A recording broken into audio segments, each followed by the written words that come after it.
The elephant in the room is a problem that everyone is aware of, but no one wants to talk about.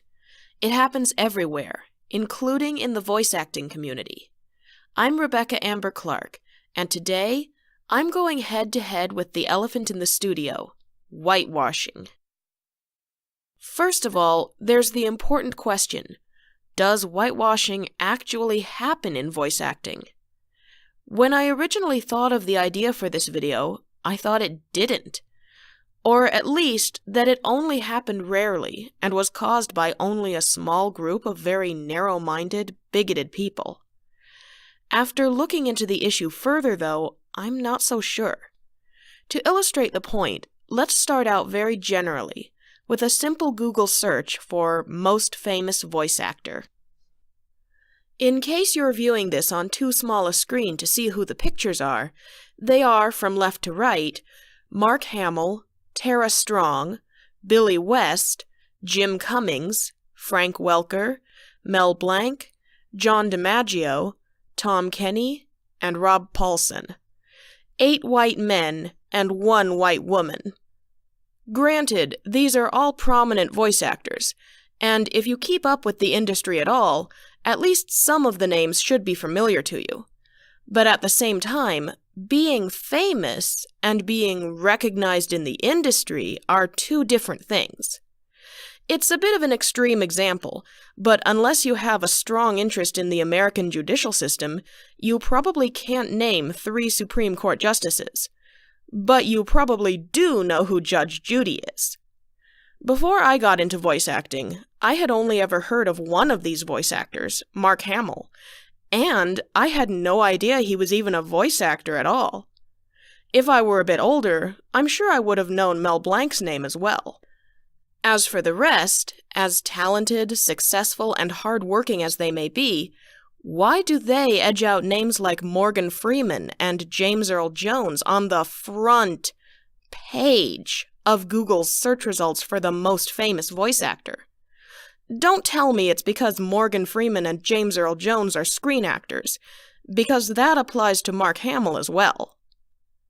Let's try something else. Think of your 3 favorite cartoons. For this purpose, let's leave anime out of the picture and talk about American-made cartoons only. Got your list? Great. What ethnicity, gender, and sexual orientation, if stated in story, is the lead character in each of the shows you picked? I'm curious. Comment below and let me know your 3 shows and the main characters. Non-human counts as an option too, obviously. Unfortunately, writers and directors may actively avoid including diverse characters because of a fear of creating stereotypes and risking an ugly backlash because of it. That may be a cowardly approach, but I imagine a lot of people would decide that it is just safer to blend into the crowd and make a product that sells, rather than sticking their necks out and taking a chance on something different. Or they may believe that if the lead character is too different from the majority of their audience, that the character won't be as relatable to as many people. I think this is an idea in fiction writing that is just plain wrong. For example, from about the 1920s through the 1950s in America, there were many movies made with all-black casts for all-black audiences. Movies that were very rarely shown in theaters for white audiences. That kind of segregation takes making a character relatable by making them the same as the audience to the extreme. But I hope we continue to see things change in the direction of writers putting in the effort to make their characters relatable despite their differences to the audience. If you're only ever asked to relate to a character that looks, acts, and thinks exactly like you do, then how do you ever expect to relate to any real-life people who are different? When I play pretend, I want to pretend to be someone else. To quote from The Never-Ending Story, "Listen, have you ever been Captain Nemo, trapped inside your submarine, while the giant squid is attacking you? Weren't you afraid you couldn't escape?" I'm pretty sure that very few of us who have ever read or watched any version of 20,000 Leagues Under the Sea have piloted or even ridden aboard a submarine in real life, let alone been attacked by a giant squid. The entire point of fiction is to identify with characters whose experience is different from your own. Of course, that's just the character roles themselves, not the actors voicing them. And there are some characters of color in cartoons, especially nowadays.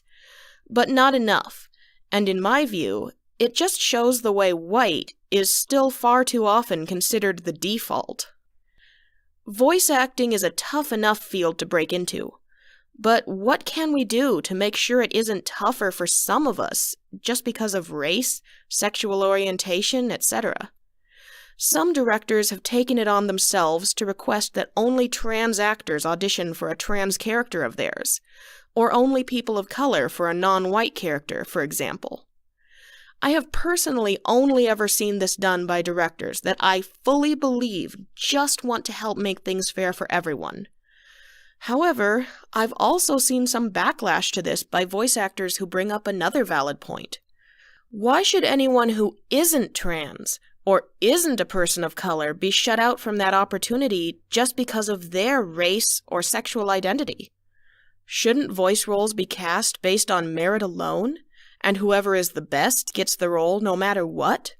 Of course, the answer to that is yes, obviously they should. But at the same time, how do we handle it when that isn't the case in many situations? Is it okay to weigh one side of the scales to even things out? Or is it a case of two wrongs don't make a right? That isn't a rhetorical question. I don't know the answer.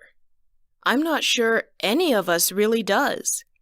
The only thing any of us can do is keep fighting to do our very best to do the right thing. Not to mention, if we say that black characters should only be voiced by black voice actors, or Chinese characters should only be voiced by Chinese voice actors, does this mean that we should only let white voice actors provide voices for white characters? That has problems all its own, especially when you consider how many characters, particularly leading roles, are generally white. Instead of helping people of color, I'm afraid this would just end up pigeonholing them, more than likely into having to leave the industry altogether due to not finding work often enough that matches their racial background. Obviously, the same thing applies when talking about gender identity, sexual orientation, etc. There's another problem here, and maybe you've already noticed it. I've discussed how an internet search engine whitewashes the search results for a list of people who are voice actors. I've talked quite a bit about whitewashing characters and roles. But are people actually being discriminated against during casting itself? If this is not happening, or is at least extremely rare, then that's awesome. But if discrimination is happening at the casting level, then we need to talk about it, share individual examples of it publicly, and make it more clearly known. Have you, or anyone you know directly, ever been turned down for a role specifically because of race, gender, sexual orientation, etc.? I can't ask enough. Please share in the comments on this video. If you'd rather remain anonymous, then feel free to send me a direct message on YouTube or Twitter, and I will post your story without your name attached. You know what I think? I think the only way to beat this problem is if we as a community band together and really support each other so that we all have an equal opportunity in getting roles.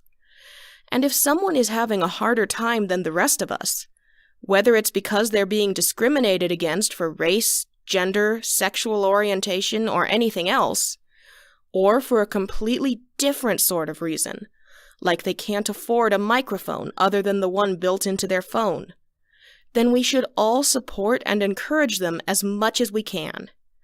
And we should also not be afraid to speak out, publicly if need be, if we do see discrimination happening. The only way this issue will ever go away is if we make it a non-issue from within, by treating each other equally and with respect, regardless of any factors that any reasonable person would agree should make no difference. Thanks for listening. If you enjoyed the video or it gave you something to think about, consider subscribing to catch future episodes. What's your opinion about whitewashing? I'd like to hear from you, so please share your thoughts in the comments section. Remember, these elephant in the studio problems can never be solved unless we all start talking about them.